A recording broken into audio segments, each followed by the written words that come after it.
A febre amarela que voltou a ameaçar áreas urbanas no Brasil neste ano, foi um dos principais desafios de saúde pública do Brasil da virada do século XIX para o XX.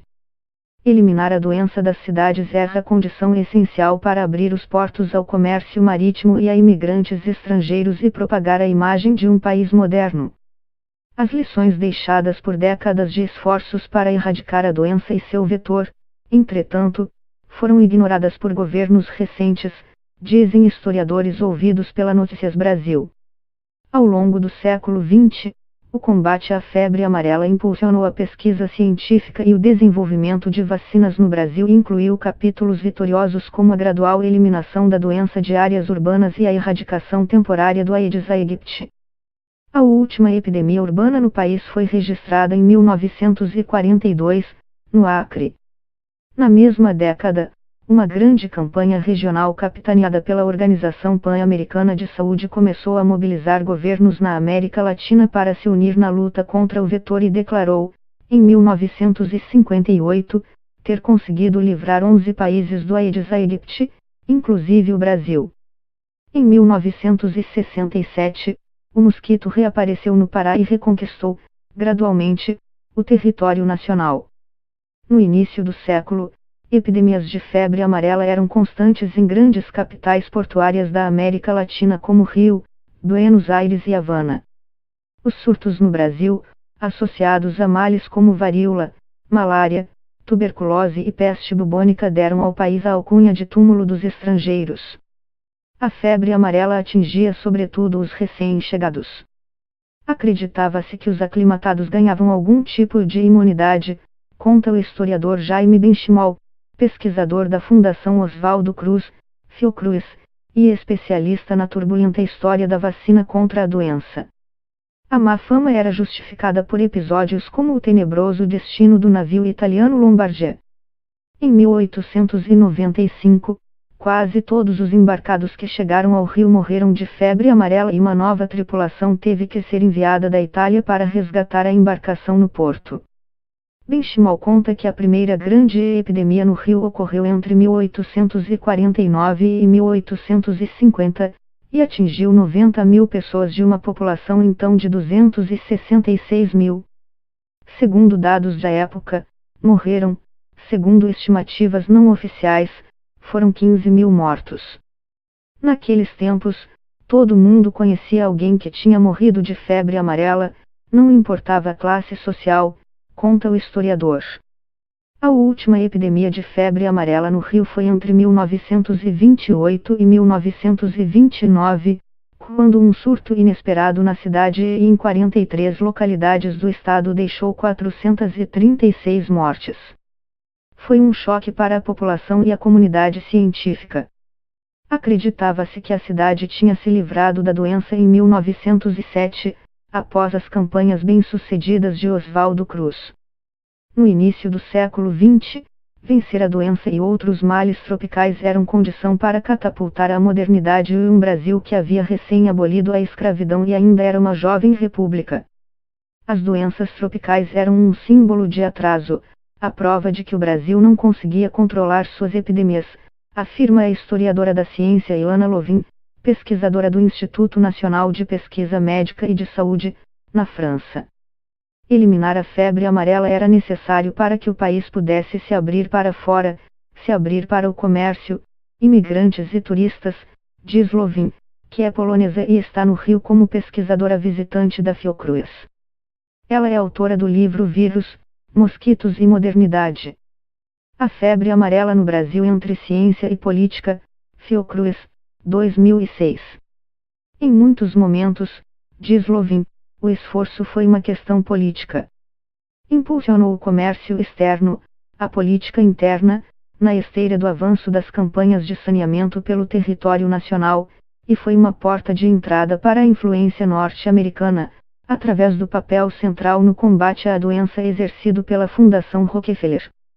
No projeto modernizador do presidente Rodrigues Alves, 1902-1906, o arquiteto e urbanista Pereira Passos foi nomeado prefeito do Rio com a missão de consertar os defeitos da capital que afetam e perturbam todo o desenvolvimento nacional, Nas palavras do então presidente, e o médico e sanitarista Oswaldo Cruz recebeu a missão de sanear o rio, que implicava combater as 3 maiores ameaças na época: a febre amarela, a varíola e a peste bubônica. Cruz virou um herói nacional ao conseguir cumprir sua missão em poucos anos, implementando a campanha de vacinação obrigatória contra a varíola, que causou, em 1904, a revolta da vacina, e combatendo os vetores da peste bubônica e da febre amarela respectivamente, ratos e mosquitos. Em 1907, recebia a medalha de ouro na premiação do Congresso de Higiene e Demografia de Berlim, na Alemanha, pelos feitos no combate a doenças no Rio. A conquista de Oswaldo Cruz foi importante porque mudou a percepção do Rio no exterior, diz o historiador Marcos Coeto. Da casa de Oswaldo Cruz, a cidade começou a ser percebida como um lugar seguro para o comércio marítimo, que era o motor da economia mundial.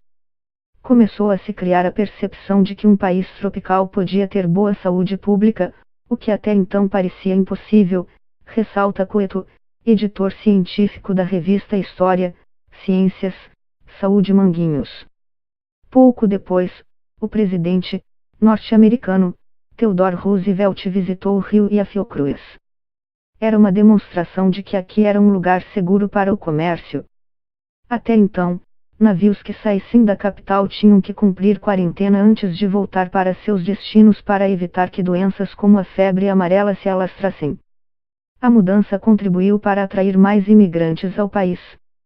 Naquele tempo, quem vinha para a América ainda ficava dividido entre Brasil, Argentina e Estados Unidos, lembra Coeto, já que as situações econômicas ainda estavam bem distantes das que se consolidaram ao longo do século.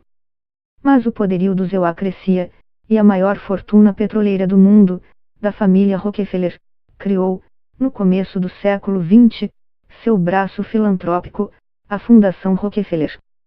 Em 1918, o grupo lançou uma campanha internacional de erradicação da febre amarela, que teve atuação decisiva no Brasil e, a partir da era Vargas, desfrutou de autonomia para gerenciar as atividades de combate à febre amarela no país. A ambiciosa meta da fundação era eliminar a doença nas Américas e, depois, na África, conta o historiador Rodrigo Cesar da Silva Magalhães, que estudou a atuação da Rockefeller no Brasil em sua tese de doutorado, transformada no livro A Erradicação do Aedes aegypti, Febre Amarela, Fred Soper e Saúde Pública nas Américas, 1918-1968, Fiocruz, 2016. Na época, ainda se acreditava que a doença se originara no continente americano e depois chegara à África. Só depois se chegou ao consenso de que o trajeto fora o contrário, e que o tráfico de escravos havia levado o Aedes aegypti e a febre amarela para o continente americano. Magalhães conta que, em 1923, quando um primeiro acordo de cooperação foi assinado entre a Rockefeller e o governo brasileiro, os médicos brasileiros viram a chegada dos técnicos americanos com desconfiança. Há uma resistência. Eles reagem se perguntando: quem são esses caras que querem chegar para nos ensinar, se a gente teve Oswaldo Cruz? Mas quando veem a chance de implementar um programa nacional, começam a cooperar, relata Magalhães. A partir dos anos 1930, a Fundação Rockefeller cresceu em poder e importância no Brasil, desfrutando de relações mutuamente benéficas com o governo de Getúlio Vargas.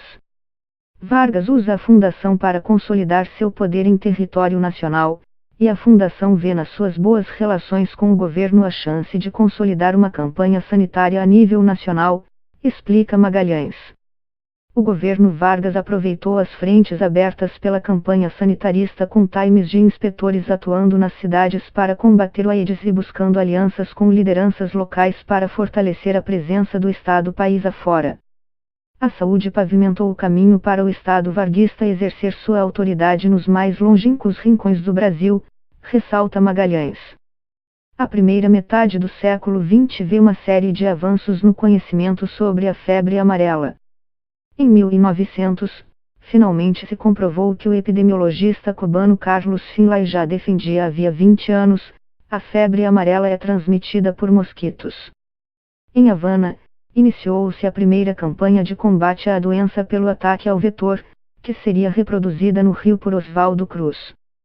No início dos anos 1930, descobriu-se que homens e mosquitos não são os únicos que carregam o vírus, estes também vivem, na forma silvestre da doença, em diversas espécies de macacos, seu hospedeiro natural nas florestas. Assim, mesmo quando eliminada das cidades, a doença tem reservatórios naturais de vírus na selva, e nunca poderia ser erradicada totalmente.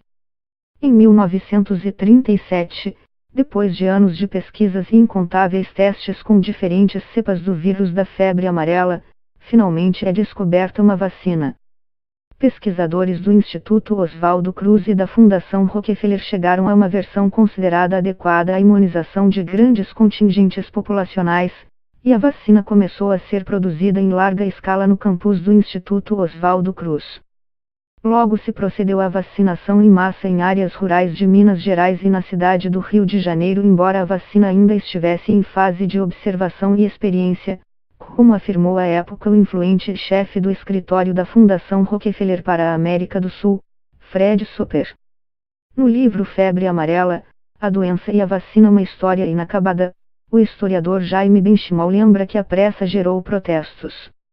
Na época, o renomado entomologista Ângelo Moreira da Costa Lima, do Instituto Oswaldo Cruz, acusou a Fundação Rockefeller de estar usando o povo brasileiro como cobaia de grave comprovação experimental, enquanto anunciou a decisão fora de protelar o início da vacinação.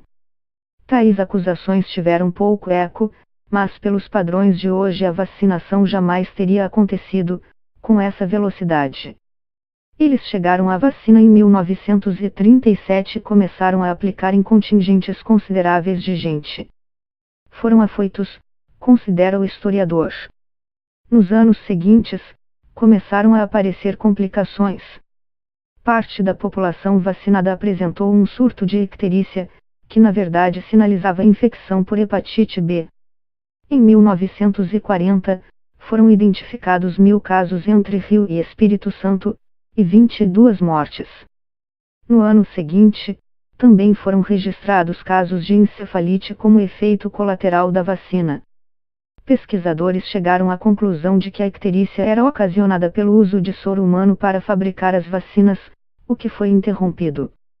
O soro estaria transmitindo um agente patogênico ainda desconhecido e que mais tarde seria identificado como hepatite B. O problema foi superado na fabricação brasileira, mas foi no EUA que teve consequências mais graves. O laboratório central da Fundação Rockefeller em Nova York seguiu com o uso de soro humano, para não retardar, em plena Segunda Guerra Mundial, a produção de milhões de vacinas. Em 1942, recém-entrados na guerra e temendo um ataque biológico do Japão, os EUA decidiram vacinar todos os seus soldados. Meses depois, 28.000 casos de icterícia foram identificados entre eles, resultando em 62 mortes. De acordo com Benchimol, estudos realizados anos mais tarde com veteranos estimaram que a vacinação contra a febre amarela tenha levado a 330.000 casos de hepatite B no exército americano. Assim se produziu a maior epidemia de hepatite B na história, diz o historiador. Jaime Benchimol lembra a experiência bem-sucedida no combate ao Aedes aegypti no passado e critica a falta de uma política séria de combate ao vetor. Para ele, o foco na vacina não basta como estratégia de controle. Essa tentativa atabalhoada de vacinar todo mundo é o que se pode fazer agora, mas é o testemunho do fracasso, da incompetência deste governo e dos anteriores de lidar com essa questão, considera. O historiador Rodrigo Cesar de Silva Magalhães diz que a estratégia de associar a vacinação nas áreas rurais ao combate sem trégua ao Aedes aegypti nas cidades havia sido responsável pelos maiores sucessos nas últimas décadas. Esse binômio foi irresponsavelmente abandonado pelos últimos governos, e é por isso que estamos vivendo esse cenário epidêmico, crítica. Para o historiador Marcos Cueto, houve uma complacência das autoridades políticas e sanitárias no controle ao Aedes aegypti. Na segunda metade do século XX, as cidades da América Latina tiveram crescimento muito mais rápido que sua infraestrutura sanitária, diz Coeto. O resultado são cidades sem água encanada e esgoto, com as condições ideais para criar o mosquito. Os jornais, afirma, gostam de estampar em suas páginas fotos do mosquito ampliado como um Godzilla, como se fosse o único algoz. Isso reduz o problema e não leva em conta aspectos sociais e humanitários. O grande problema é ignorar a necessidade de investir nas deficiências de esgoto e água nas áreas urbanas, ressalta. O problema pode ser visto em toda parte, a olho nu mesmo às portas da Fundação Oswaldo Cruz, o principal centro de pesquisas epidemiológicas do Brasil. A pesquisadora visitante Ilana Lovin chama a atenção para os canais de água parada, sem saneamento, logo ao lado da entrada, na favela de Manguinhos. Enquanto não se resolver a questão do saneamento, os mosquitos não vão para lugar nenhum, lembra Lovin. Vi que o governo espalhou muitos slogans por aí dizendo que um mosquito não é mais forte que um país. Ficou bonito, considera a historiadora. Mas não acho que os mosquitos vão se impressionar muito.